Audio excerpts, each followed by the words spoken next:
तर बालपण म्हणजे माझ्या आयुष्याचं बालपण नव्हतंच. घरात भांडणं जरी झाले आमच्या हम्म. तर वडील डायरेक्ट शाळेपाशी यायचे आमच्या. अरे बाप. नाही, आणि ते पण ड्रिंक केलेले असायचे. म्हणजे मला भेटायचं तुम्हाला कसं काय मम्मी सकाळी भांडली. नगरमध्ये भांडणं झाली की आम्ही संगमेरला जायचो. मग तिथं परत वडील मागं आले की मग तिथं भांडणं व्हायचे. तिथून परत आम्हाला नगरला यावं लागायचं. पण तिथं पण आता तुम्हाला खरी गोष्ट सांगू का, एक वाडा होता तिथे. तर वाड्यांमध्ये आता आम्हाला लवकर रूम दिली नाही कोणी, की बाई तू इथं, म्हणजे माझ्या मम्मीला हिनवायचं की तू इथे येऊन राहते ना, परत तुझा नवरा इथे येईल, परत इथं ते तुमचे तेच भांडणं, त्यापेक्षा तुम्ही मिटून घ्या, तुम्ही तिथंच राहा, हिनवायचं. कारण आम्हाला त्या भांडणं झाल्यानंतर ना मध्यरात्री अंगावर जे आहे त्या कपड्यात आम्हाला बाहेर काढले. त्या रात्री आहे त्या कपड्यांवरती आम्ही स्टेशनवर आलो. अक्षरशः 3 दिवस आम्ही स्टेशनवर झोपलेलो. पण तेव्हा एक गोष्ट कळली की आपण ज्यांना आपलं आपलं म्हणतो ना, ते फक्त एक वेळेपुरतं असते. बरोबर. समजा माझ्या मम्मीच्या ऐवजी जर दुसरी कोणती बाई असते ना, तिथे नवरा मुलगा तिथं टाकून ती निघून गेली असती. हा रोजचा त्रास मला नको. ज्यांनी आम्हाला घरातून बाहेर काढलं होतं, ज्यांच्यामुळे सगळे प्रॉब्लेम झाले, आता सगळे आमच्यासोबत गोड. एक टाइम असा येऊन जातो आयुष्यामध्ये की तुमच्यासोबत कुणीच नसतं. आई आहे म्हणून मी, जर ती नसली ना कधी, तर मी परत शून्यावर येणार हे नक्की.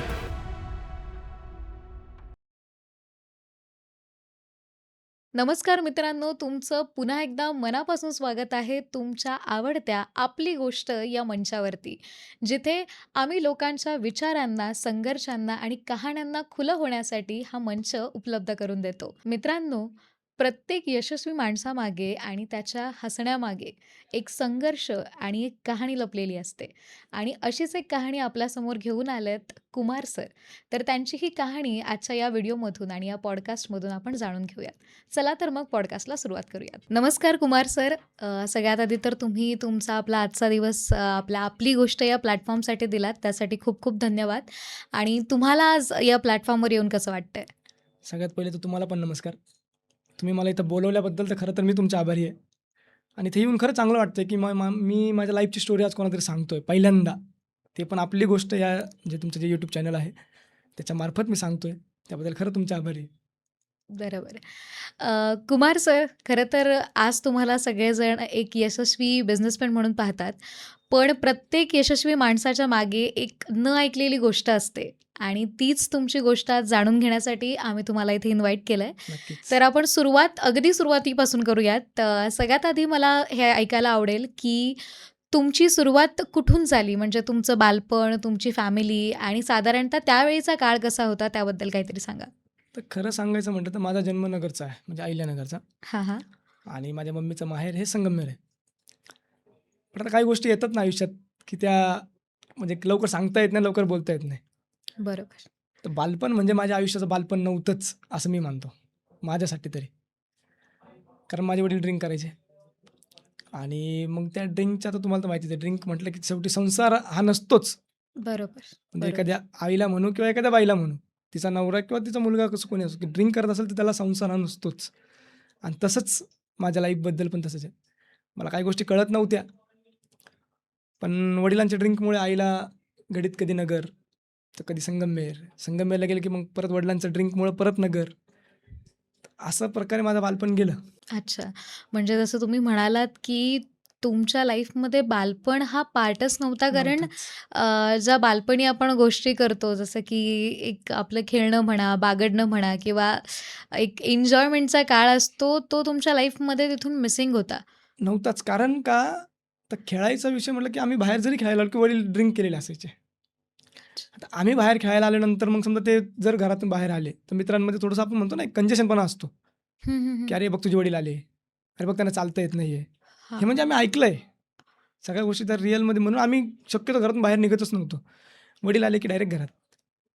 कारण मम्मीचं दिवसभर काम असायचं. शेवटी जी धुण्या भांडे, हॉटेलमध्ये काम असं करून, करून आम्हाला आज जे मी तुम्हाला दिसतोय ना आज, त्याच्या मागची गोष्ट खूप मोठी आहे, तसं बघायला गेलं तर. या सगळ्या गोष्टीतून म्हणजे बालपण हा विषय नव्हताच. कारण मम्मीचं काम आणि शाळा. शाळेतून घरी आले की समजा मम्मीने कधी घरात भांडणं जरी झाले आमच्या, हं, हं. तर वडील डायरेक्ट शाळेपाशी यायचे आमच्या. अरे नाही, बापरे! आणि ते पण ड्रिंक केलेले असायचे. म्हणजे मला भेटायचं तुम्हाला, कसं काय मम्मी सकाळी भांडली. अच्छा. म्हणजे आम्हाला शाळेत सुद्धा म्हणतो ना आपण, एक दबाव असायचा की अरे इकडून पप्पा, म्हणजे शाळेत शिक्षकाकडे लक्ष कमी, फळ्याकडे लक्ष कमी आणि खिडकीतून लक्ष बाहेर जास्त असायचं. अरे बापरे! की कोणी येतंय का? की पप्पा आले का? किंवा कोण हां. विचारतंय का आपल्याला, की "अरे तुझे पप्पा इथे दिसले, तिथे दिसले." ह्या सिच्युएशनमधून आम्ही गेलोय म्हणजे लगभग सगळ्या गोष्टी. बापरे! खरं तर ऐकून अक्षरशः अंगावरती काठा आला. कारण तुमचं जे स्कूल लाईफ असतं, तुमचं जे शाळेतलं बालपण म्हणतो ते असतं, तर खरं तर आयुष्याचा सगळ्यात महत्त्वाचा आणि एक म्हणतो ना, की मेन एक टप्पा असतो तो आपल्या मेन आयुष्यात. टप्पा असतो आणि तो मेन टप्पाच अशा पद्धतीने जर डिस्टर्ब झाला, तर तुम्ही जे खूप खूप. म्हणालात, की बालपण नव्हतंच, तर त्याच्यामागची ती परिभाषा कुठे ना कुठेतरी या येस, येस. गोष्टीतून बाहेर पडते. बालपण नव्हतं म्हणण्यापेक्षा कसं आहे माहिती आहे का, तर घरच्या परिस्थितीमुळे आपल्याला म्हणजे त्या दबावाखाली राहावं लागतं. समजा वडील ड्रिंक नॉर्मली करत असते ना, तर ते बालपण माझ्याकडे होतं. पण ती सिच्युएशन नव्हती.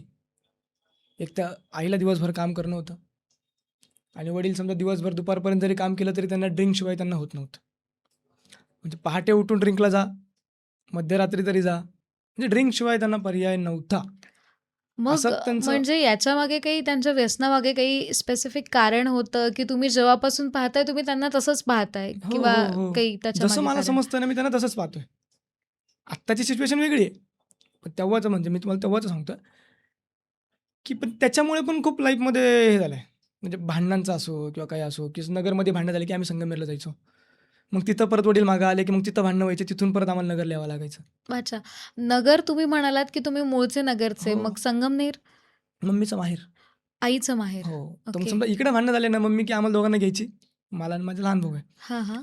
गेलो आम्ही संगमनेरला. अच्छा. तिथं गेलो, तिथं 8 दिवस एकदम मजेने जगायचो आता. म्हणजे आम्हाला टेन्शन नव्हतं ना कोणत्या गोष्टीचं. ड्रिंक हा प्रकारच आम्हाला 8 दिवस म्हणजे आम्ही हे व्हायचो, की आता नाही, आता आपल्याला टेन्शन देणार कोण नाही. भांडणं होणार नाही आता. 8 दिवसानंतर पप्पा तिथं. अच्छा म्हणजे संगमनेरला सुद्धा यायचे का हो, ते? यायचे ना. मग तिथं आले, की मग परत तिथं तेच भांडणं असायचे. पण तिथं पण आता तुम्हाला खरी गोष्ट सांगू का, एक वाडा होता हं. तिथे. तर वाड्यांमध्ये आता आम्हाला लवकर रूम दिली नाही कोणी. म्हणजे की बाई तू इथं म्हणजे माझ्या मम्मीला हिणवायचे, की "तू इथे येऊन राहते ना, तर परत तुझा नवरा इथे येईल. परत इथं ते तुमचे तेच भांडणं. त्यापेक्षा तुम्ही मिटून घ्या, तुम्ही तिथंच राहा." असं हिणवायचे. तर वाड्यामध्ये ना एक पोर्च होता आणि तिथे एक झाड होतं. तर त्या झाडाखाली आता तुम्हाला काय सांगू, एक पेटी माझी मम्मी ठेवलेली होती त्या पेटीत. म्हणजे आमचे रोजचे एक 2-4 भांडे, आमचे कपडे. ती लाईफसुद्धा आम्ही जगलेलो आहे. बापरे! म्हणजे सांगायला मलाच असं हे होतंय, पण ती लाईफसुद्धा आम्ही जगलेलो आहे. आता बऱ्याच जणांना ही गोष्ट खोटी वाटेल किंवा कोणाला आता कळणार नाही कळणार मला नाही माहीत. पण अक्षरशः तिथं एक चूल मांडायचो. तिथं माझी मम्मी स्वयंपाक करायची. तिथंच जेवायचो. तिथं लगेच धुणं भांडून सगळं हे करून परत त्याच्यामध्ये ठेवायचो आणि साईडला एक छोटीशी रूम होती. फक्त झोपायला आम्ही रूममध्ये होतो. बस तेवढंच आमचं तिथली लाईफ. तिथून आम्ही परत नगरला आलो. नगरला आल्यानंतर पण परत तेच विषय व्हायला लागले. परत तेच भांडणं. अक्षरशः मला ती गोष्ट मला आठवते ते 4 रात्र. कारण आम्हाला त्या भांडणं झाल्यानंतर आहे ना, मध्यरात्री अंगावरच्या आहे त्या कपड्यात आम्हाला बाहेर काढलेलं आहे. तर अ, मला त्यांची नावं पण घ्यायची ही नाही आणि ही साधारणतः कधीची गोष्ट आहे आणि तुमचं साधारण काय मी वय होतं एक त्यावेळी? 6वी-7वीत असेल. 6वी-7वी 7वी-6वीत फारच, असेल. फारच लहान खूपच, होतात. खूपच. माझा भाऊ तर अजून लहान, त्याला तर आठवत पण नसेल. त्यावेळेस मला आठवतं, की माझ्या आईचे किंवा माझ्या वडिलांचे जे होते ना ते दिवस, त्या दिवशी मध्यरात्री अक्षरशः 2 वाजता आम्ही स्टेशनवर आलेलो आहे. मला आठवते ती रात्र अजून. मग त्या रात्री काही म्हणजे असं भांडण झालं किंवा हो, अशी काही घटना घडली होती का? घरातले भांडणं. आम्ही एकत्र होतो ना. एकत्र होतो. म्हणजे एकत्र म्हणण्यापेक्षा शेजारी-शेजारी आमचे घरं होते. म्हणजे माझी हं, फॅमिली पण होती आणि आमचे पण. म्हणजे माझी मम्मी, पप्पा, मी, माझा भाऊ. हं. तर काय होतं माहिती आहे का? एकतर ड्रिंक करणाऱ्या माणसाचं घरातलं भाडं लवकर जात नाही. सर्वात मेन मुद्दा. बरोबर. आणि भाडं न गेल्यामुळं घरमालकाचा जे त्रास असतो ना, तो वेगळा असतो. तो समजू घरमालकाचा त्रास शेजारीच फॅमिली राहिला. हं. "अरे, तुम्ही देतच नाही ना." मग ते येऊन आम्हाला बोलतात, "तुम्हाला कळत नाही का? तुम्ही कशाला राहता मग इथं?" ह्या गोष्टी. आता लांबचे तर कोणी नाही, रक्तातलेच नाते सगळे. तरी पण. त्या रात्री आहे त्या कपड्यांवरती आम्ही स्टेशनवर आलो. अक्षरशः 3 दिवस, 3 दिवस आम्ही स्टेशनवर झोपलेलो आहे. पण तेव्हा एक गोष्ट कळली, की आपण ज्यांना आपलं-आपलं म्हणतो ना, ते फक्त एक वेळेपुरतं असतं. बरोबर आहे, बरोबर आहे. म्हणजे आई-वडील जो मुलांचा जो विचार करतात ना, तेच खरं. मी मी खरं सांगतो, मी आता तुमच्या माध्यमातून का होईना, की आई-वडील जर सोडले ना, आपलं कोणीच नाही आहे सख्खं. बरं. कोणीच. आता बरेच लोकं म्हणतात, की नाही आपला भाऊ असतो, आपली बायको असते, पण नाही. मी म्हणजे जे अनुभवलंय ते सांगतो. बाकी आता कोण काय बोलेल मला नाही माहीत. पण जे अनुभवलं ते सांगतो, की आपले म्हणणारे फक्त आई-वडीलच असतात. तुम्ही रात्री, अपरात्री कधीही जा. खरी माया ही फक्त त्यांच्याकडूनच भेटते. बाकीचे फक्त तुमच्याकडे आहे ना, तोपर्यंत तुमचे. तोपर्यंत तुमचे आहेत. तुमचे. नाही, मी पण बऱ्याच ठिकाणी एक गोष्ट ऐकली आहे. इवन खूप लोकांनी ही गोष्ट खूप जवळून अनुभवलेली असते, की तुमच्या आयुष्यात एखादं संकट आलं ना, की ते तुमचे एकामागे एक जवळचेच सगळे असतात, हां, जे सगळ्यात आधी हात वर करतात आणि तुम्हाला त्या सिच्युएशनमध्ये सोडून मोकळे होतात. बरोबर. किंवा निव्वळ तुम्ही म्हणू शकता, की फक्त परिस्थिती बघत असतात, पण करत काहीच नाही. आणि त्यावेळी माणसाला रिअलायझेशन होतं, की यार आपण चुकीच्या माणसांना तर आपलं येस, म्हणत येस. नव्हतो ना. नक्कीच. सो सेम असंच काहीतरी तुमच्यासोबत घटना बरोबर आहे ना. घडली. शेवटी त्यांना करता आलं असतं त्यावेळेस. त्यांनी आम्हाला तरी समजवलं असं, की आम्ही लहान होतो. समजा बरोबर. माझ्या मम्मीच्या ऐवजी जर दुसरी कोणती बाई असती ना, तिथे नवरा मुलगा तिथं टाकून ती निघून गेली असती. हा रोजचा त्रास मला नको. नको. बरोबर. पण आज मी तुमच्या समोर बसलो. पण माझ्या मम्मीनी, माझ्या वडिलांना एवढं सांभाळलंय ना, की म्हणजे मी म्हणून तुम्हाला म्हटलं ना मी, आई-वडीलशिवाय दुसरं कोणीच नसतं. बरं. किती सक्का असू द्या. सक्का भाऊ जर एकटी त्याला जेव्हा वेळ येते ना, त्यावेळेसच तो आपल्याकडे येणार. त्याचं भागलं ना, हां ठीक आहे, चल झालं माझं, बोलूया. म्हणजे आपण फोन जरी केले तरी उचलणार नाही. अशी होती परिस्थिती आहे. बापरे! तर तुम्ही म्हणालात, की ते तुमचे स्टेशनवरचे 3 दिवस आणि त्या म्हणजे तसं 4 बघायला गेलं रात्री, 4 रात्र. 4 रात्र. बरोबर. तर ही सिच्युएशन जेव्हा तुमच्यावरती आली, की बाबा आत्ता आपल्यावरती वेळ आली आणि अंगावरच्या कपड्यानिशी आपल्याला आता घराच्या बाहेर काढलेलं आहे आणि आपण आता स्टेशनवरती आहोत, जिथे बरीच आपलं कोणीच लोकं नाही. बरीच लोकं येतायत, बरीच ट्रेन येतायत, जातायत आणि त्याच्यामध्ये आपलं असं कोणीच नाही आणि आपण 3 लोकं आहोत. मग त्यावेळी तुमच्या मनात किंवा तुम्ही म्हणताय ज्या अर्थी तुम्ही हा किस्सा सांगताय याच्या अर्थी तुम्ही समज होती कुठे ना कुठेतरी. तर त्या 4 दिवशी तुमच्या मनात काय फीलिंग होती आणि काय तुम्हाला तुमच्या मनावरती तुम्हाला हे खरं मी एक झालं? सांगू का? मी आता जसं तुम्हाला बोललो, की आपलं कोणीच नसतं. तोच विषय मला त्या दिवशी रिअलाईज झाला. जिथं आम्ही राहत होतो तिथे सगळे आपले होते. पण आमच्या त्रासातून त्यांनी आम्हाला तिथून बाहेर काढलं होतं. स्टेशनवरती आपलं कोणीच नव्हतं. म्हणजे माझं म्हणणार तिथं कोणीच नव्हतं ना, माझे आई-वडील, माझा भाऊ सोडला तर. पण तरी तिथं आम्ही सुखाने राहिलो ना 3 दिवस. कोणाचं एक काडी मात्र पण त्रास नव्हता आम्हाला. मग त्रास देणारे कोण? आपलेच. आपलेच ना. बरोबर, बरोबर. मग या 4 दिवसांमध्ये हं. कसे गेले ते दिवस? नक्की काय-काय कसं घडलं त्या म्हणजे कसं रात्री? माहिती आहे का, आता दिवसभर मम्मी, मी, माझा भाऊ आम्ही एका कोपऱ्यात बसायचो. पप्पा सकाळीच उठून जायचे. कारण विचारलं, "का?" "नाही मला काम बघावं लागेल ना." पण तरी पण राहून ड्रिंकच केली ना त्यांनी. बापरे! ड्रिंक करायचे, संध्याकाळी आणले तर वडापाव आणायचे. खाल्लो, तिथंच झोपलो. सकाळी परत उठलो. परत मस्त आम्ही एका कोपऱ्यात बसायचो. पप्पा परत निघून जायचे. असे आमचे 3 दिवस ह्याच्यातच गेले. मग तुमच्या वडिलांना जे रिअलायझेशन झालं, की बाबा आपल्या फॅमिलीसोबत असं काहीतरी झालंय किंवा जे म्हणतात ना, एक सिच्युएशन आली आहे आपल्या समोर आणि आपल्याला ती गोष्ट फेस करायची आहे आपल्या त्यांना फॅमिलीला. हे रिअलायझेशन झालं की नाही झालं? झालं ना, झालं ना. खूप म्हणजे आत्ता आम्ही जी लाईफ जगतोय ना, ती त्यांच्यामुळेच आहे मी असं म्हणेल आत्ता तरी. कारण स्टेशनवरचे ते जे दिवस होते, त्या दिवसात भले आम्ही म्हणतो, की ते ड्रिंक करायला गेले, संध्याकाळी वडापाव आणले. मी आता तसं तुम्हाला बोललो. पण त्याच्या मागं पण काहीतरी होतं. ज्या सगळ्या ड्रिंक करायच्या, कोणत्या गोष्टीमुळे ड्रिंक करायचे? घरचं टेन्शन होतं ना. फॅमिली जवळ असून सुद्धा बघत नव्हते. साहजिक आहे ना, की बायको दिवसभर काम करते. मुलं शाळेतून आले खेळतायत आणि माझे वडील म्हणजे टेलर काममध्ये एक्सपर्ट आहे. सूट मेकर आहेत ते. म्हणजे कोट वगैरे जे शिवतात हं, ना, हं, त्याच्यात हं. एक्सपर्ट आहे. हं. ते काम होतं. आता टेलर काम म्हटल्यावर कसं असतं माहिती का, हातावर काम आहे. हातावर काम आहे. बरोबर. सीझन आला की काम, सीझन संपलं की काम नाही. तुम्ही काम बसून नाही. राहा. दिवसातून एक पॅन्ट सुद्धा होत नाही मग. कधी-कधी तर ती पण नाही होत. तर जे जवळ होते ना, त्यांनी कमीत कमी त्या सिच्युएशनला सांभाळायला पाहिजे होतं. ठीक आहे, आता आम्ही दोष देतो आमच्या वडिलांना, की तुम्ही ड्रिंक केल्यामुळं ह्यांनी आपल्याला बाहेर काढलं किंवा तेव्हाची जी सिच्युएशन होती, तुम्ही ड्रिंक केल्यामुळे होती. पण त्यांच्या बाजूने पण थोडा विचार करणं होतं ना. ते ड्रिंक करायचे पण कोणत्या बाबतीमुळे करायचे? कारण भरपूर होते ना तेव्हा पण. बट ते आत्ता आम्हाला समजतंय ना. आणि मला पण तेव्हाच असं वाटलं, की खरंच, की आयुष्यात पाहिजे तर 2च व्यक्ती पाहिजे. एक तर आई आणि वडील. म्हणजे आपण म्हणतो ना, हा माझा आहे, हे माझे नाते आहेत, हे असे आहेत, हे चुलते आहेत, हे आत्या आहे, मामा आहे. काही नसतं. कोणीच कोणाचं काही नसतं. नसतं. कोणीच. टाईमावरती तर कधीच कोण नसतं.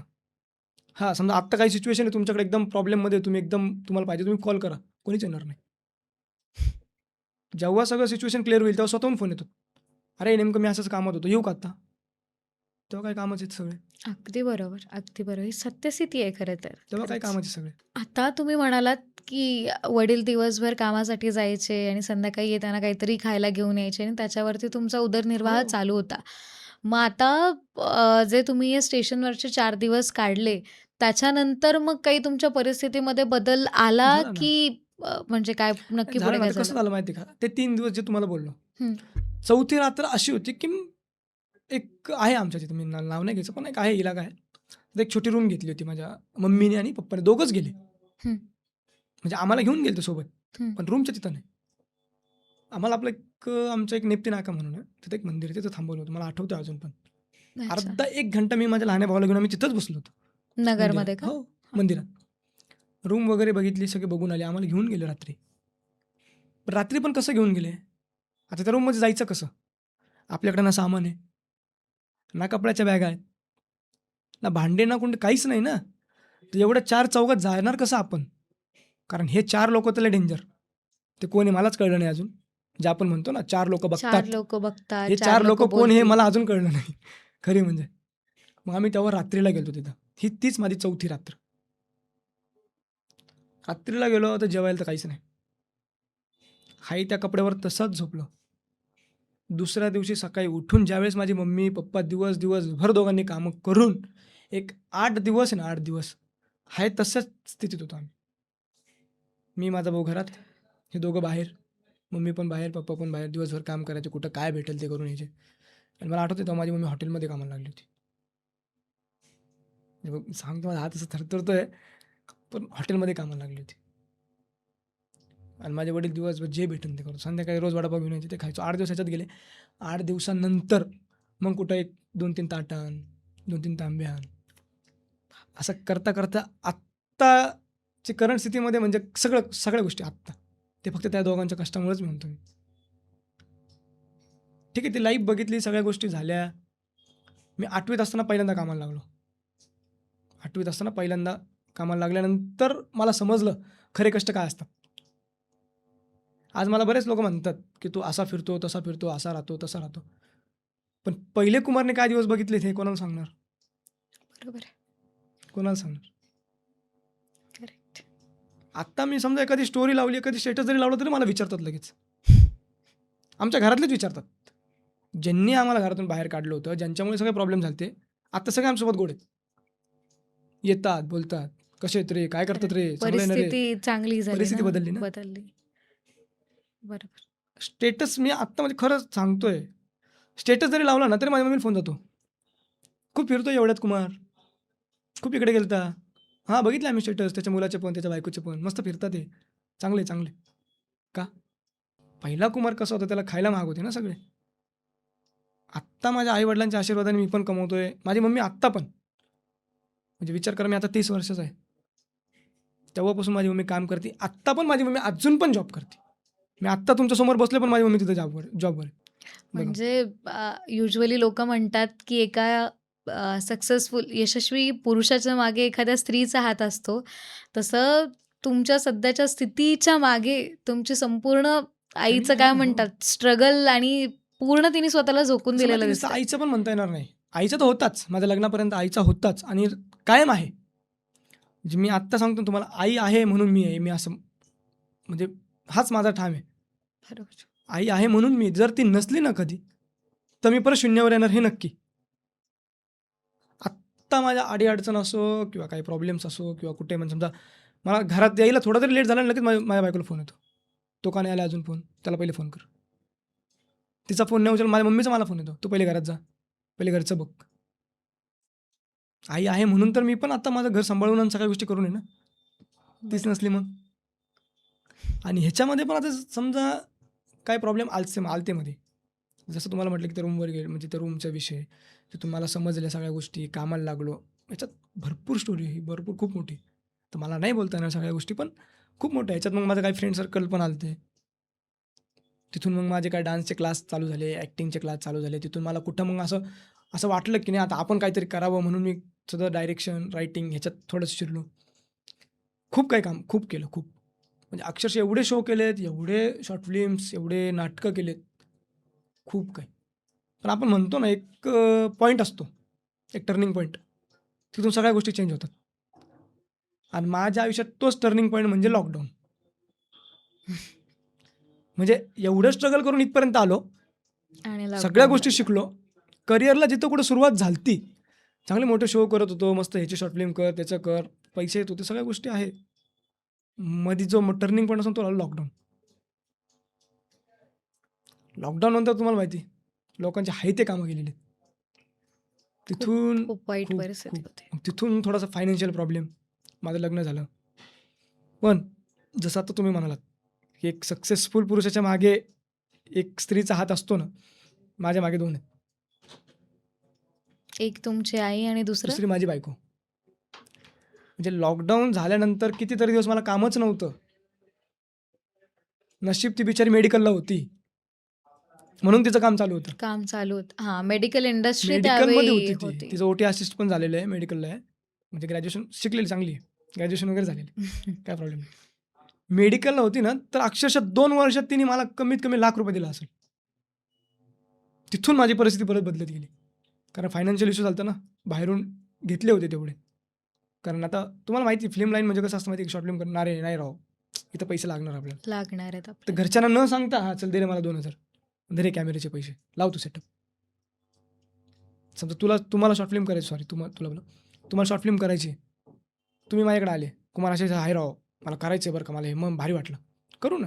मग समोरच्याकडे काहीच नाही. मी तर बोललो करू. आणि समोरचा पूर्ण माझ्या भरोश्यावर असतो ना. नाही तो बोलला ना करू म्हणजे होणार आता. होणार आता.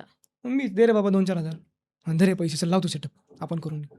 असं करता करता खूप फायनान्शियल जातं. पण त्याच्यातून बाहेर काढण्यात सगळ्यात मोठा हात होता माझ्या बायकोचा. मग कुमार सर, एक जस्ट आउट ऑफ क्युरिओसिटी म्हणून विचारायचं होतं, की लॉकडाऊन लागलं, तुमची फायनान्शियल कंडिशन स्टेबल नव्हती, हातात जॉब नव्हता. तर कधी असं कॉन्व्हर्सेशन आलं का तुम्हा दोघांमध्ये, की "अरे, मीच चालवतेय घर, मीच कमवतेय, काहीतरी करा ना, तुम्ही काहीच करत नाही आहात." झालं ना. किंवा "काय हे फिल्मचं वेड?" कारण युजुअली मी असं पाहिलंय, की जे फिल्म इंडस्ट्रीमध्ये असतात, कंटेंट रायटर असतात, सोशल मीडियावरती असतात, तर घरच्यांना वाटतं, की "अरे, हे काम काय नाहीच आहे." करतोय? हां. काम म्हणजे काय त्यांच्यासाठी, की सकाळी 9:00ला तुम्ही जॉबला जाता, सकाळी 10 म्हणजे सकाळी हां, 9:00ला 10ला जाता, जायचं, 10:00ला 9ला घरी जाता, यायचं. रात्री 9-10ला यायचं आणि परत संडेची सुट्टी, तुम्ही दिवसभर कामातच. याला आपल्या मिडल क्लास फॅमिलीमध्ये काय म्हणतात, एक हां, जॉब हां. आणि हा येस, येस. कमवतोय बाबा, त्याला जास्त रिस्पेक्ट असते. आणि अशा सिच्युएशनमध्ये तुम्ही होतात, की फिल्म मेकिंग करताय, त्याचं तुमच्यावरती कर्ज वाढलंय. सो असं कधी त्या म्हणाल्या नाही आहेत का, की हे सोडून द्या ना, काहीतरी जॉब बघा ना, किंवा झालं ना. मीच का करू, कधीपर्यंत करू? असं काही कन्व्हर्सेशन झालं झालं ना कधी? खूप वेळा. आत्तासुद्धा आमचे भांडणं होतं त्या विषयावर. या सेम सिच्युएशनमुळे होतात. का? भांडणं म्हणजे कसं असे जास्त भांडणं नाही, पण बाचाबाची होती. हं. म्हणजे तुम्हाला खरं सांगतो लॉकडाऊनमध्ये माझं लग्न झालं. तुम्हाला जसं बोललो. ह्या ज्या फायनान्शियल विषय 3 म्हणजे माझी बायको घरी निघून गेली होती. ती म्हणजे आता पॉडकास्ट अ, बघितल्यानंतर पण तिला कळेल की मी बोलतोय हे. पण खरं ती 3 ते 4 महिने लगभग ती निघून गेली होती. काय काय कारण होतं हेच कारण. त्याच्यामागे? की तुम्ही नुसतं म्हणजे नाही का शूटिंगलाच जाता. शूटिंगला जाता. मित्र आले की निघले तुम्ही ही स्क्रिप्ट करायची. मित्र आले की निघले तुम्ही हे एडिट करायचं. हेच लोकेशन बघायचं. नाही आज रात्रीला शूट करायचं. हा प्रॉब्लेम. पण एक म्हणतो ना, की राग फक्त थोड्यापुरतं मर्यादेपुरता असतो. म्हणजे जर एकमेकांच्यावर खरं प्रेम असेल ना, की तुम्ही जाऊन सांगताय, की "अरे नाही रे, समजून घे थोडंसं, बंद करतो मी आता." नाही का, करू, कमी करू आपण, बंद करतो. हं. ॲक्सेप्टेड. आली घरी आणि बंद पण केलं ना. आत्ता पण. आत्ता आता समजा माझ्या दुकानाचे काही रील्स चालतात. मी पण स्वतः रील्स बनवतो. तर रील्स काढतो. तर माझ्या बायकोचं असतं, की तुम्ही असं नाही करायचं, हं. तुम्ही हे नाही करायचं, तुम्ही इथं जायचंच नाही, तुम्ही ह्या मुलीबरोबर बोलायचंच नाही, तुम्ही त्या मुलीबरोबर रीलच करायची नाही, तुम्हाला करायचं ना स्वतः करायचं. आणि कसं माहिती आहे का लोकांना गैरसमज आहे, की एक फिल्म लाईन म्हणजे आहे ना, की मुलं-मुली काय म्हणतो ना आपण एक काय म्हणू शकतो आपण त्याला? एक गैरसमज आहे, की मुलं-मुली त्याच्यात एकदम गैरसमज फ्रेंडली आहे. असतात, की काही घेणं-देणं नाही कोणाचं आम्हाला. बरोबर. आणि हा गैरसमज खरंच खूप जणांना आहे. माझ्या बायकोला पण तोच गैरसमज आहे. अजून पण आहे. म्हणजे मी आत्ता स्वतः माझ्या म्हणजे एक सांगायचं म्हटलं तर मी माझी लाईफची सीरीज मी स्वतः करतो. तिची स्क्रिप्ट पण तिला तिने मला तिचा पहिला प्रश्न मला हा नव्हता की कसं करणार काय करणार, ह्याच्यात मुलगी कोण घेणार, अरे बापरे! हा सर्वात मोठा प्रश्न. मग तुमच्या सांसारिक जीवनाचा टर्निंग पॉइंट काय होता कसं त्यानंतर? माहिती का, संसारच्या जागेवरती आहे आणि हा जो विषय आहे हा विषयावर आहे. बरोबर. आम्ही हा विषय संसारात नेत नाही. हा जेव्हा टॉपिक निघतो ना, हा टॉपिक पुरतच असतो. हा ठीक आहे, तू बोलती नाही करणार, हा ठीक आहे चल, हिला नाही नाही घ्यायचं, करणार. नको घेऊ, चल हा नाही संपला घ्यायचं. विषय. हा इकडे आला, हा काय संपलं, साखर मीठ संपलं, हा ठीक आहे इकडचं इकडे. इकडचं इकडे म्हणजे दोन्ही दोन्ही लाईफ नाही वेगवेगळ्या मिक्स करायचंच ठेवल्या. नाही ना. मग तो संसारच काय कामाचा, आतापर्यंत सोडून गेली असती मला, बरोबर. सोडून गेली असती डायरेक्ट. माझी मम्मी पण मला खूप वेळा म्हणते, तिला नाही आवडत ना, नको करू, सोडून दे. पण माझी मम्मी हे मनातून नाही बोलत, हे मला कळतं. कारण ज्यावेळेस मी या सगळ्या गोष्टी शिकत होतो ना, तर मला काम करून पैसे पुरवणारी माझी मम्मीच होती. नाही तू कर, नाही तू कर. तू कर. आता मी मुंबईला होतो, पुण्यात होतो, दादासाहेब फाळकेला पण कितीतरी शूटला होतो मी, पुण्यात पण होतो, SLCला होतो आपल्या इथं. मी इथं जरी राहतो तरी मला पैसे द्यायचे. आता जॉबवर तुम्हाला माहिती आहे महिना टू महिना पेमेंट असतो. बरोबर. आणि जिथं माझे चालायचे आपल्या इथेच बानेरला, हं. शनिवार रविवारचे क्लासेस असायचे माझे तिथं. तर शनिवार रविवार आपल्याला कोण पैसे देणार, माझी मम्मी स्वतः द्यायची. शुक्रवारीच, उद्या शनिवार येणार, तुला जायचं आहे ना, धर 1000 रुपये. तर त्या व्यक्तीला वाटेन का मी हे सगळं बंद करावं? नाही. नाही. नाहीच. पॉसिबिलिटीज फार कधीच नाही, कमी कधीच आहेत. नाही, कधीच नाही. पण आमच्या घरात मुलगी नाही आहे, म्हणजे मला बहीण नाही. तर ज्यावेळेस माझं लग्न झालं त्यावेळेस माझी मम्मी म्हटली होती, आपल्या घरात मुलगी नाही ना, तर हीच आपली मुलगी म्हणून आपण accept- माझं सांभाळू. लव्ह मॅरेज, आम्ही पळून गेलेलो आहे, म्हणजे ज्या इथे सांगतो लव्ह मॅरेज झालेलं आहे माझं. पण ॲक्सेप्ट केलं माझ्या घरच्यांनी लगेच. त्यांच्या घरच्यांनी ॲक्सेप्ट नाही केला, ते नंतरून केलं त्यांनी. 6 महिने जरा वादविवाद होते. पण माझी मम्मी तेव्हा म्हटली होती की आपल्याला मुलगी नाही ना, तर हीच आमची मुलगी म्हणून आपण करू. तर तिच्यासाठी तू तर शांत बस, नको करू, जाऊ दे. कारण ती तुझ्यासाठी आली ना, तर तू तिच्यासाठी या सगळ्या गोष्टी लांब झालो. खूप दिवस आम्ही स्टॉप पण झालो की या सगळ्या गोष्टी नको आता. पण नंतरून कसं असतं ना, की एक फ्रेंड सर्कल असतं, त्यांना देखवत नाही आपण काय करतोय. म्हणजे मला वरती आणण्यासुद्धा त्यांचाच हात होता. म्हणजे ज्या गोष्टी मी शिकत होतो, ज्या गोष्टी हं, करत हं. होतो, नाही तू कर रे, भारी होतंय रे, तू असं करू, आपण तसं करू. आणि जसं मी थोडंसं अप जायला लागलो की मला खाली आणण्यात पण यांचाच हात होता. ते माझ्या घरच्यांना, माझ्या बायकोला अजून पण खटकतं.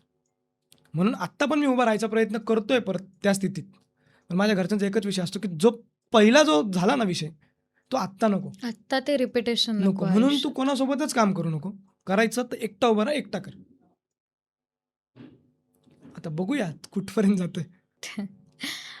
कुमार सर, आणखीन एक प्रश्न होता माझा तुमच्यासाठी, की तुम्ही म्हणालात की तुम्ही फार कमी वयामध्ये काम सुरू केलंत हो. आणि फायनान्शियली डिपेंडंट होण्यासाठी तुम्ही हवा तो प्रयत्न केलात. तर तुमचा पहिला जॉब कोणता होता आणि काय सॅलरी तुम्हाला पहिल्यांदा मिळाली होती आणि त्या सॅलरीचं काय केलंत तुम्ही? मी स्टार्टिंगला कामाला पण कपड्याच्या दुकानात लागलो, अजून पण तिथंच आहे. ओके. एकाच ठिकाणी, मला आता लगभग 14-15 वर्ष होतील. हं, हं. एकाच ठिकाणी मी कामाला आहे. माझी पहिली सॅलरी होती 800 रुपये. 800 रुपये तेव्हा. महिना? पहिला. हो. आणि कधीची गोष्ट आहे ही साधारणतः? मी म्हणतो 8वी झालती, मग तेच 8वी-9वीच्याच आसपास. तुम्हाला साल नाही आठवत एवढं बरं का, पण हं, हं. 8वी-9वीच्या आसपास. एक 2013-14 मे बी असं वाटतंय मला. बापरे! नाही, फक्त 13-14 पण नाही, फक्त त्याच्या पण अजून कमी. 800 रुपये महिना हो, मिळायचा हो. तुम्हाला? 12-13चीच गोष्ट आहे. हां, हां, हां. 800 रुपये पहिला महिना मग होता. पहिल्या 800 रुपयांचं काय केलं होतं तुम्ही?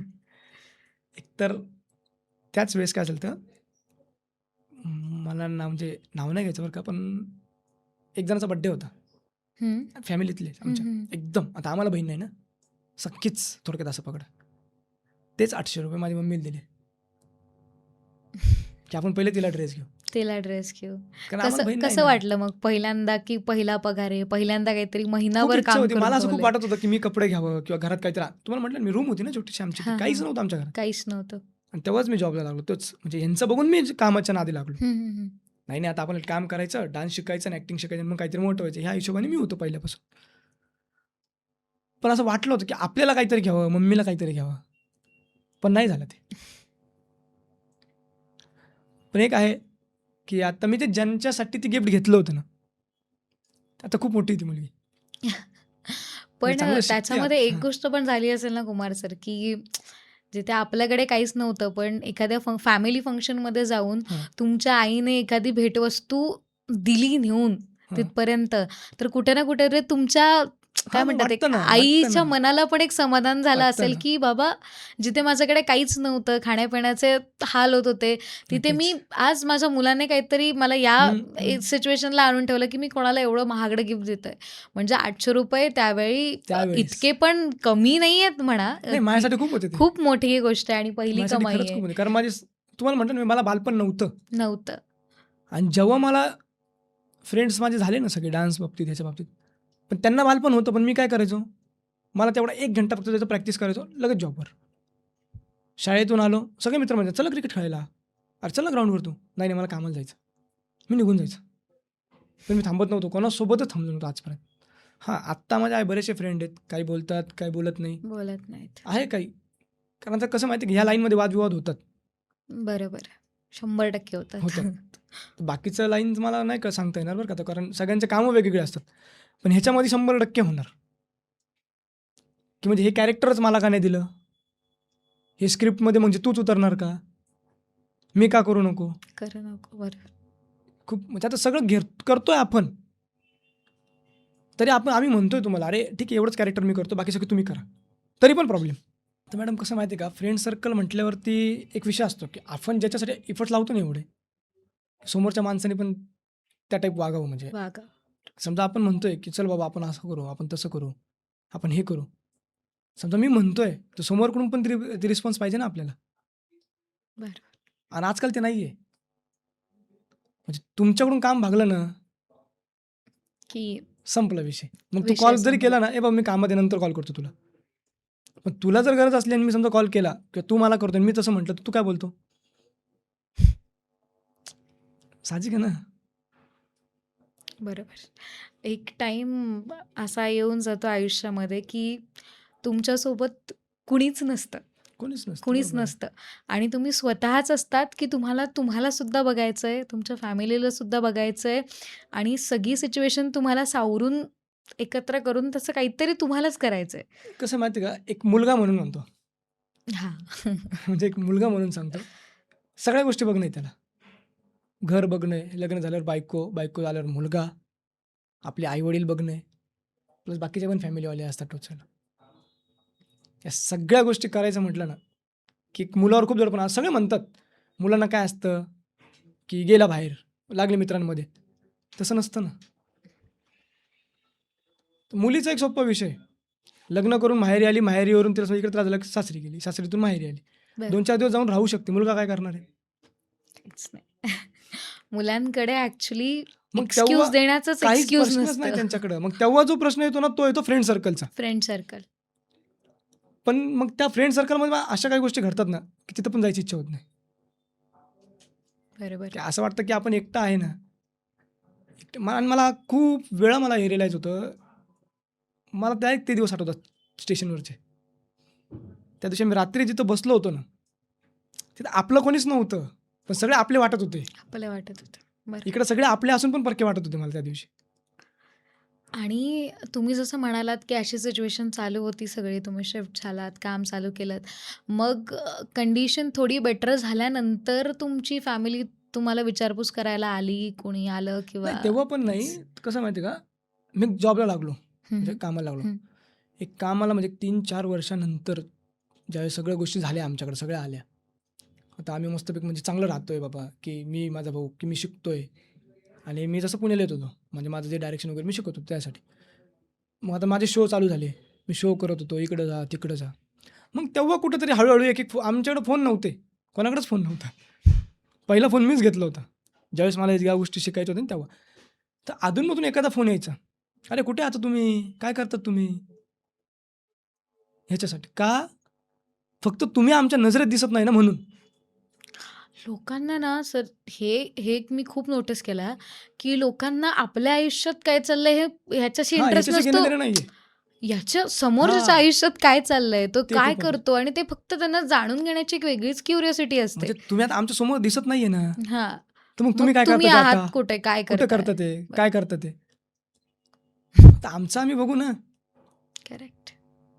आता आमच्या आई-वडिलांना आम्ही हाताखाली आलो. आम्ही आमचं घर इथं होतं, तर इथून इथपर्यंत आणलंच ना. बरोबर. तर आता कशाला मध्ये यायचं? करेक्ट. मग आता असा तुमचा कोणी फ्रेंड सर्कल आहे का आता सध्या, की ज्यांनी तेव्हापासून साथ दिली आणि हो, आहे ना. आत्तापर्यंत पण आहेत सोबत? आहे ना, आहे ना. त्यांच्याबद्दल काही एकतर सांगू शकता का? सगळ्यात पहिली माझी फ्रेंड तर ती माझी बायकोच. बालवाडीपासून आम्ही क्लासमेट आहे. अरे! सगळ्यात मोठी माझ्यासाठी जर जी गोष्ट असेल मोठी, हं, हं. की बालवाडीपासून माझे वडील एवढे ड्रिंक करायचे, एवढ्या सगळ्या गोष्टी तिने बघितलेल्या आहे, तरी की पण साथ तरीसुद्धा दिली. आत्ता माझ्यासोबत आहे ती मुलगी. ती पहिली फ्रेंड तर तीच आहे माझी.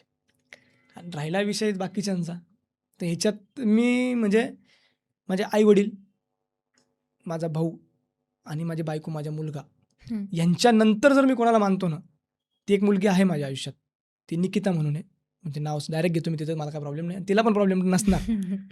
माझी बहीण आहे, म्हणजे मी माझी तिला एकदम बहीण म्हणतो. आत्तापर्यंत काय झालं ना जरी, एक फोन जरी लावला ना, की यार असा प्रॉब्लेम झाला. ठीक आहे भाई, तू टेन्शन मत ले, करेंगे अपन, हो जाएगा. करेंगे आपण. हो जाए. हे जे बोलतात ना, ठीक आहे रे, हो जाएगा, करेंगे आपण. आम्ही आहे ना, म्हणजे भाषा आमची तशी म्हणजे हिंदीत. हां. आता तुम्हाला माहिती आहे, या लाईनमध्ये भाषा बरोबर. चालते, चालतंय. तर आमची ती असते. पण कधी-कधी काय असतं, कोणीतरी फक्त "अरे होईल रे, होऊन जाईल, तू करशील." एवढं बोलणं पण खूप महत्त्वाचं पुरेसं आहे, असतं. खूप महत्त्वाचं. खूप पुरेसं निकिताच नाही, अशा आहे अजून 1-2 जण आहे आणि मला त्यांचे नावं नाही घ्यायच्यात, तर त्यांना हाईडच बरे असतात. मी तर म्हणतो हाईड असलेले खरंच बरे असतात. लोकांची नजर लगेच लागते त्या गोष्टीला. लगेच लागते. खरंच आहे, खरी गोष्ट हां. आहे. आता हिचं नाव घेतलं कारण काही विषय नाही. सगळ्यांना आम्हाला म्हणजे आम्ही एकदम ह्याच्यात आहे. पण जे आहेत ना अजून 1-2 जण, मला ते हाईडच पाहिजे. ते कोणालाच माहीत नाही, कोणालाच. माझ्या घरात सुद्धा माहीत नाही. हां, आम्ही बोलतो किंवा भेटतोच ठीक आहे. पण त्या 1-2 जणांचा पण विषय असा असतो ना, तुम्ही अर्ध्या रात्री फोन करा. "भाई मुझे प्रॉब्लम हुआ." "हां, ठीक है ना, रुक मैं आया लगेच." असा विषय असतो. मग एवढ्या सगळ्या फ्रेंड सर्कलमधून जर हे दोघं-तिघं जरच असले ना, तर बेटर आहे ना मला. काही गरजच नाही ना. आता मी नाटकं करायचो, माझी स्क्रिप्ट. आम्ही रेकॉर्ड करायचो, सगळ्या गोष्टी करायचो. ह्या वर्षी आम्ही केली, की दुसऱ्या दिवशी जिवंत देखावामधलं की ती स्क्रिप्ट दुसऱ्याने उचलली. बापरे! आणि मित्र कोण? माझेच. रोज माझ्या ताटात जेवणारे. आणि त्यांना विचारायला जातो, "हां, मग मागच्या वेळेस तुम्ही केली ना? मग स्क्रिप्ट माझी आहे ना." करेक्ट. मेहनत आम्ही घेतली होती मागच्या आम्ही वर्षी. घेतली होती. बरोबर. आणि बरं, आता विषय पण असा आहे, की नंबर त्यांना भेटतो, आम्हाला भेटत नाही. पहिल्या वर्षी आम्ही करून. लागतं. लागतं मनाला ना लागतं. आपल्याला. म्हणजे आम्ही एवढी मेहनत घेतली पहिल्या वर्षी. आनंदी गोपाळची स्क्रिप्ट होती आणि संत गोरा कुंभारची होती. कॉपी मारी संत गोरा कुंभारची. आनंदी गोपाळ इतकं नगरमध्ये इतकं गाजवलं आम्ही ते नाटक. अक्षरशः लांबून लोक लाखोंनी गर्दी केली ते नाटक बघायला. म्हणजे हं. आपले आनंदीबाई जोशी हं, हं. बा बरं. पहिल्या पहिल्या महिला महिला डॉक्टर डॉक्टर. बरोबर. त्यांच्यावरती केली ते. आणि संत गोरा कुंभार त्यांनी कॉपी मारली. आदल्या वर्षी आम्ही केली आणि दुसऱ्या वर्षी त्यांना नंबर दिला दुसरा. आणि पहिल्या वर्षी तेच जज आमचा शो बघून गेले ते. आणि त्यांनी का? तर फक्त त्यांच्या ओळखी आतमध्ये होत्या आणि आमच्या नव्हत्या. फरक एवढाच. वाटतं ना, की अरे माझ्यासोबत राहणार आणि ते लांबचे नव्हते. ज्यावेळेस मी पहिल्या वर्षी जो शो केला ना, त्या शोमध्ये मी त्यांनाच उतरवलं होतं. विठ्ठलाचा रोल करायला आणि संत गोरा कुंभारांचा रोल करायला. तर मॅडम विषय तोच असतो, की म्हणजे बघा ना, आपल्यासोबत काम केलेल्यांनी तोच परत दुसऱ्या वर्षी सेम म्हणजे प्रेझेंट करतात सेम आणि नंबर त्यांना जातो. बापरे! आणि आदल्या वर्षी पण नंबर आम्हाला होता. हं. पण आता ह्याच्यावरून एक डाऊट येऊ शकतो ना, की बाबा त्यांनी मागच्या वेळेस सांगितलं असेल, की यांना नंबर नका देऊ. यावर्षी त्यांनी घेतला. खूप काही अशा गोष्टी असतात, की लाईफमध्ये घडतात. शिकायचं आणि पुढे चालायचं. बरोबर. त्याच्याशिवाय दुसरं नाहीच काही. करेक्ट. खरंच सर, म्हणजे तुमच्या लाईफमध्ये खरं तर आत्तापर्यंत बॅक टू बॅक एक ना काही एक ना आलीच. काहीतरी सिच्युएशन येतच गेली. पण ही खूप मोठी गोष्ट आहे, की त्या सिच्युएशनमधून आता बऱ्याचदा काय होतं सर, की लोकं ना खचून जातात, हो. की यार माझ्याच आयुष्यात का? का? माझ्याच मागे का? मग मी कुठले उपास करू? काय करू मी, की या सगळ्या गोष्टी जातील? पण या सगळ्या गोष्टींना तिथे उभं राहून फेस करणं, त्यांना तोंड देणं आणि त्या सिच्युएशनमधून उभं राहणं, ही स्वतःमध्येच एक खूप मोठी गोष्ट आहे. म्हणजे तुम्हाला असं नव्हतं, की तुमच्याकडे वाईट गोष्टींचा ऑप्शनच नव्हता, की मी पण वाईट मार्ग निवडू शकतो ना, माझ्यासोबत आयुष्याने एवढं हो, वाईट निवडलाच. केलंय. पण तुम्ही तो न निवडता जो संघर्ष निवडलात ना, ती खरंच खूप मोठी गोष्ट आहे. खरंच. संघर्ष आणि म्हणजे बॅकअप म्हणण्यापेक्षा ना, माझ्या बॅकअपला माझी मम्मी. बरोबर. म्हणजे मला तुम्ही किती वेळा पण विचारा, मी तुम्हाला तेवढं एकच सांगणार, उत्तर की एकच असेल, एकच असणार माझी माझी आई. मम्मी फक्त. म्हणजे मग तेच माझी आई. ती माझ्या बॅकअपला होती म्हणून आत्ता मी तुमच्यासमोर पण जे बसलोय ना, तर तिच्यामुळेच आहे. बरोबर, बरोबर, जर तेव्हाच ती म्हटली असती, "तुला काय करायचं बघ रे बाबा," माझ्या मागत लई लागलेलं पहिलेच. बरोबर. साहजिक आहे, मी मित्रांमध्ये बसलो असतो, फिरलो असतो, ओके होतं. पण नाही ना. ती घर सांभाळून, माझ्या वडिलांना सांभाळून आम्हाला आत्ता जे काही संस्कार दिलेत किंवा आम्हाला जे सांभाळलंय, आत्ता या स्थितीला. आत्ता पण मला बरेच लोकं म्हणतात ना, जसं मी तुम्हाला पहिले म्हटलं, की मला नाही वाटत की तुझ्याकडे बघून तुम्ही पहिले एवढी लाईफ फेस केली. आता तुला वाटू न वाटण्यात मी मी काय करू ना? मला माहिती ना खरं. मी काय फेस करत इथपर्यंत आलोय. बरेच लोकं आहेत म्हणजे असं कधी टॉपिक जरी निघाला मित्रामध्ये, आपण म्हणतो, "नाही रे, मला माहिती पहिले दिवस आमचे काय होते. करेक्ट. आम्हाला जेवायला नव्हतं." "तू गप्प रे, आम्हाला माहिती ना तू कसा राहतो." मी आत्ता राहतोय वर का जज करता तुम्ही? मला ते म्हणायचं आहे. बरोबर. आत्ता राहतोय याचा अर्थ असा नाही ना, की माझ्या आई-वडिलांकडे भरपूर होतं म्हणून मी आत्ता असं राहतो. तर शेवटी घुमून फिरून सर्व जग एकाच वाक्यावरती येतं, की स्वामी तिन्ही जगाचा, पण आई विना आई भिकारी. विना भिकारी. हेच. बरोबर. सर आता एक तुमच्यासाठी एक शेवटचा प्रश्न माझा, की इतका सगळा संघर्ष झाला, इतक्या संघर्षातून तुम्ही पुढे आलात आणि आता यानंतरचे आत्ताचे कुमार सर कसे आहेत आणि कुठे आहेत? आत्ताचं जर बोललं तर खरं सांगू का? आत्ता माझी मम्मी मेन म्हणजे एकदम सुखात आहे. माझ्या वडिलांची ड्रिंक वगैरे सगळी बंद झालेली आहे. अरे वाह! लगभग आता 8-9-10 वर्ष होतील म्हणजे हां, झाले 8-9 वर्ष हं, झाले. हं, हं. ड्रिंक बंद आहे. सुखाने जगतोय. माझं पण लग्न झालेलं आहे, एक मुलगा आहे. माझी लाईफ पण, माझ्या मम्मीची लाईफ पण, घर पण एकदम ओकेमध्ये आत्ता तरी. आत्ता तरी म्हणजे इथून पुढे असंच राहणार. ते 100% खात्रीशीर आहे. पण कसं असतं ना, की काही लोकांना देखवत नाही, की तुम्ही असे कसं काय राहतात? सो मला फक्त एवढंच सांगायचं की जसे आहात ना, तसंच पुढे चाला. इकडून तसंच ऐकून इकडून पुढे सोडून द्यायचं. सोडून द्यायचं. तू बोलतोय ते तुझं तोंड. तुझ्या तोंडातून तू बोलतोय ते तुझ्यापाशीच राहा. आम्ही इकडून ऐकलं, इकडून आम्ही सोडून दिलं. इथून सोडून दिलं. आम्ही ठरवणार, की आम्हाला काय येस. खायचंय आणि काय बस. सोडून द्यायचंय. आमचा संघर्ष, आमचा काळ काय होतोय आम्हाला माहिती. बरोबर, आमचा काळ पहिला तसा होता म्हणून आम्ही आत्ता ह्या काळात असं जगतोय.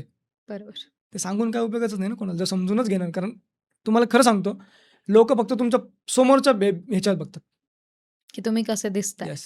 आणि कसे आहात. तुला घरात खायला आहे की नाही हे नाही बघणार. नाही, तुम्ही नाही त्यांच्यासमोर फक्त मॅटर सुटाफुटात या. नाही म्हणजे याच्याकडे काही आहे. बरोबर, ह्याच्यातच आहे सगळ्यात. आजकालची पिढी म्हणजे त्याच्यात आहे. पिढी म्हणण्यापेक्षा लोक म्हणजे आहे. बरोबर. खरंच सर तुमच्या या संपूर्ण स्टोरीमधून ना बरंच काही शिकण्यासारखं आहे आणि बऱ्याच गोष्टी अशा आहेत ना, त्या सरळ मनाच्या खरंच मनाला नाही अशा जातात ना, टोचतात. मनाला टोचतात अशा. टोचतात. बरोबर, मला करेक्ट. मी मला म्हणजे तो मी शब्द स्वतः आहे लक्षात ना, येत नव्हता. मी स्वतः कधी-कधी जर मला आठवलं ना, म्हणजे आता माझ्या बायकोला पण माहिती आहे की नाही माहीत नाही. मी महिन्यातून म्हणजे बाबा शपथ, मी शंकरबाबांना एवढा मानतो, स्वामी शपथ.